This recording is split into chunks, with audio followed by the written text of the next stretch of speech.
G'day YouTubers, and thank you for tuning in to today's gardening video, or should I just say video on YouTube, because that's what I like to start up with.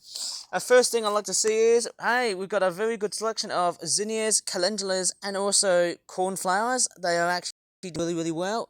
But let me give you a very good, realistic, proportionate sort of depth of field of what I'm looking at. This one here is doing alright.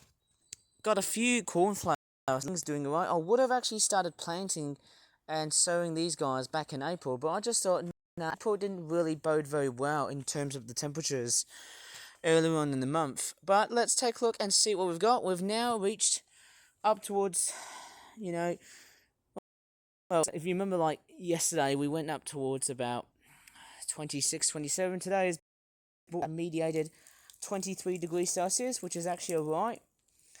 And of course, we've got a lot of other plants. We've got a lot of like nasturtiums and calendula.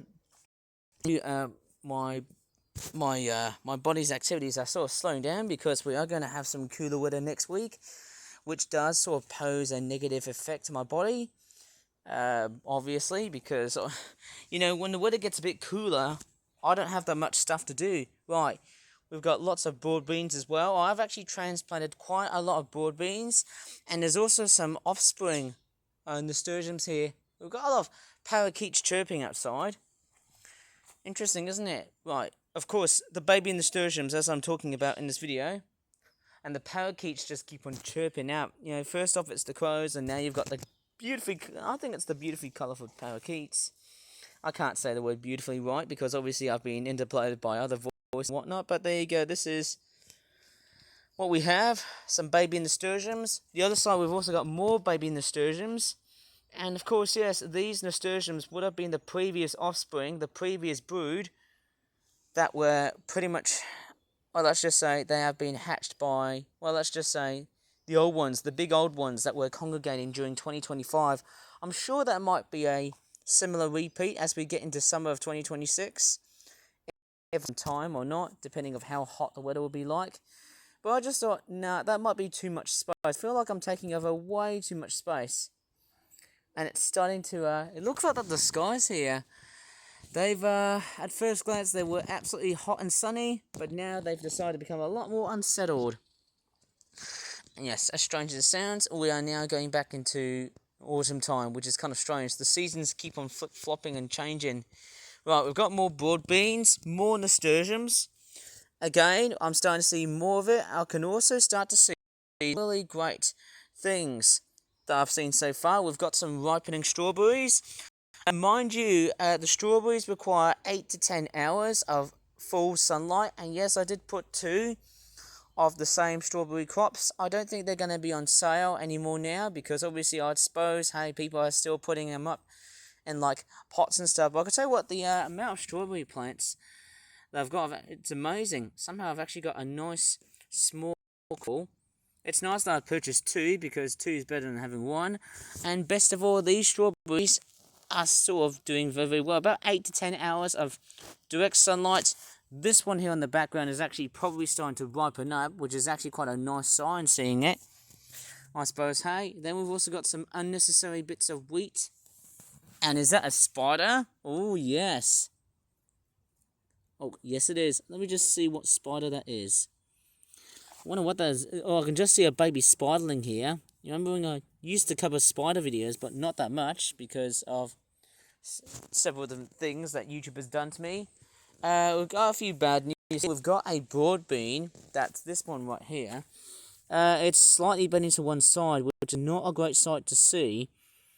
But I'm also starting to see some very good signs. We've actually got a bit of flowering stuff going around here, hopefully they should be fine, I suppose, because as they are starting to grow relatively tall, I might be able to see such heights. Hopefully, I don't know about you, but I don't have the right amount of infrastructure to build something that will hold the beans down. I don't know. But anyways, we've got some strawberries, we've got some calendula seedlings as well, and we've also got some zinnia seedlings as well. So a mixture of different seedlings. That one there has probably been, I think that there's a sunflower seedling. And of course, as I can start to see, there's a lot of and zinnia seedlings somehow. There's actually been quite a lot of seedlings so far. I mean, I'm surprised that, hey, we've seen some really great growing conditions for amongst all of the seeds that I've planted. There's some pea seedlings. There's also some very good nasturtium seedlings as well. I think there's still so many of them, isn't it? So what, I feel like I need to transplant them all so we can get a very good load of nasturtiums being transplanted down to the ground and see how many of them are going to very much confront with each other and congregate together and compete with each other to see which one has the best nasturtiums. And there's also a nasty spiky dandelion that I might probably have to get rid of. Okay, so hopefully everything will be fine. But we've got some very spectacular news. If you remember that I planted a pumpkin seedling and that one has failed, that is a beautiful, what bird is that? Is that a hedge sparrow? Dunnica, that's what they call them. Yes, very, very beautiful. Sort of dumpy and brown, but they're actually quite cute. Look what we've got. Here are some of these, what do you call them? Pumpkin seedlings. They look all pretty fuzzy. And I've actually got another tub, and that one there also has some pumpkin seedlings. These ones there have been started to plant from like last Thursday, which was of course yesterday. Sorry, I'm just having trouble to slip over my lip. But anyways, we've got some very small looking sunflowers. They should grow over time, and as funny as and strange as it sounds, hey, they're actually growing really rapidly and they're actually doing really well. So far so good. I should probably buy some more sunflowers if I want to. But at the same time, I think it'd be a bit way too late because, you know, even if you get a sunflower during, well, let's just say August and September, that might be a bit too late. But that doesn't matter because sunflowers heavily rely on the direct sunlight that they seem to grow upon. And also direct heat as well. But not too direct. At least, for what I can really say here, there's been a very good but also very bad selection as well. Like this calendula here has started to droop. I wonder why this one here started to droop. There was actually a nasturtium sitting here, but unfortunately that one there has passed away. Same with that calendula seedling. I feel like I'm losing seedlings way too much. But at the same time, hey, I've actually got a lot of spares I can actually add to my backyard garden. As you can see, I've got so many calendulas, nasturtiums, so many spare seedlings to spare the most of what my backyard garden has to offer. And who knows just of how big these seedlings will become.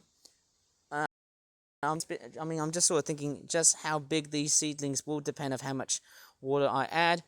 And also, well, let's just say the weather beyond. Because, you know, the weather has been completely and utterly crazy. You know, we had some really hot temperatures. Maybe I should try and make a video on why the temperatures have been really hot so far for May of 2026, and they are hyperly unusual.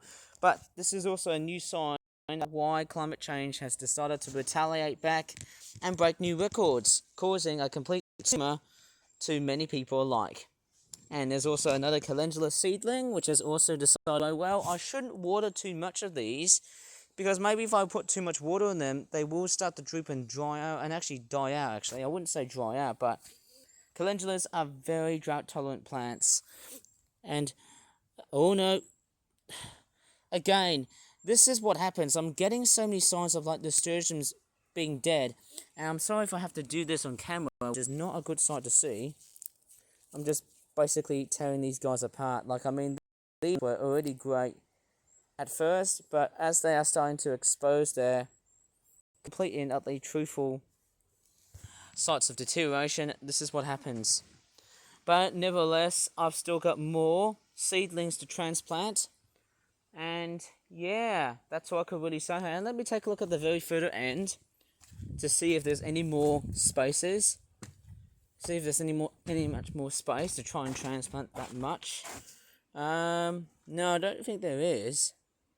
Maybe. Who knows, I might have to try and transplant quite a few calendula seedlings tucked at the back. Tucked at the back, of course. Oh, that's a nice Welsh poppy. Very nice. There's also this spiky plant that I do not want. But hopefully I should try and replace that with any other flower, which will be fairly good. I would say Rudbeckia. Rudbeckia. I don't know how you pronounce it. It almost sounds like Rebecca, but it's Rudbeckia. You know, these fake sunflower-like flowers. You know what I mean? And wow, look at that tree. It is completely and utterly blossoming with flowers. And I tell you what, my backyard garden is literally becoming a bee haven sort of area. It's a very much nicer sort of area for bees. They're basically just swarming around, just looking for a very good source of pollen. They're trying to flower out. Beautiful. And we've also got other insects here as well. We've got like beautiful looking bees. There you go. Kind of looks, yeah, that's interesting. Getting a lot of like, are these bees or are these wasps? I have got no idea what insects they are. Quite curious to identify what species they are, because there's just so many insects and so many flowers alike that I just can't tell. It's almost like when you just suddenly discover so many different specimens, totally new ones as well, that you just seem to think about seeing them because they're just so brand new. Yes, don't know what to really say, but hey, there's a lot of good news and bad news going on here, right? That big nasturtium that I've planted, this one has established pretty well, of course, and hopefully I should let this plant continue to establish as long as it doesn't topple over, which I hope is a good sign. Although I'm starting to see a bit of discolorization here, which is not that good. You know, a bit of yellowing or oranging on the sides of the plants. That might indicate that the plant is not doing very well. Okay, we've got more nasturtiums. Maybe as time goes by, they will start to grow even more bigger. Mind you, I'm getting so many, smaller nasturtium seedlings. I'm still waiting for their size to really expand, just as enough warmth or enough water has been implemented, of course.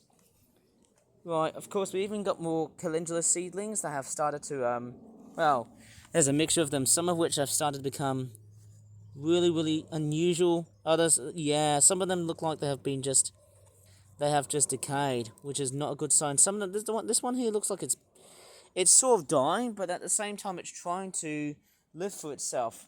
So that's quite a bit reassuring. But then I wouldn't think of it otherwise. Oh man, I think every time when I see so many calendulas just flexing like that, what they're trying to do is basically grow for themselves and try and find a good way. Oh, the parakeets are back.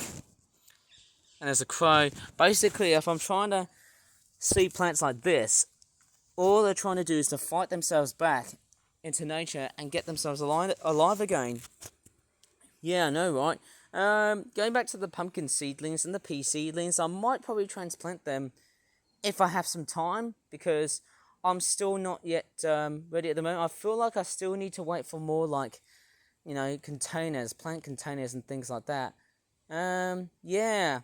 Maybe I should probably talk about that in another video, and how am I going to really straightforward organize these flower beds into here, because I'm having a little bit of trouble to think of, well, who knows of how much sunlight these guys are going to have. They will have to, because, hey, these trees are sort of blocking the way, but they really need a good dose of sunlight. That's what I'm probably thinking of. Anyways, I'm going to pretty much leave this video here.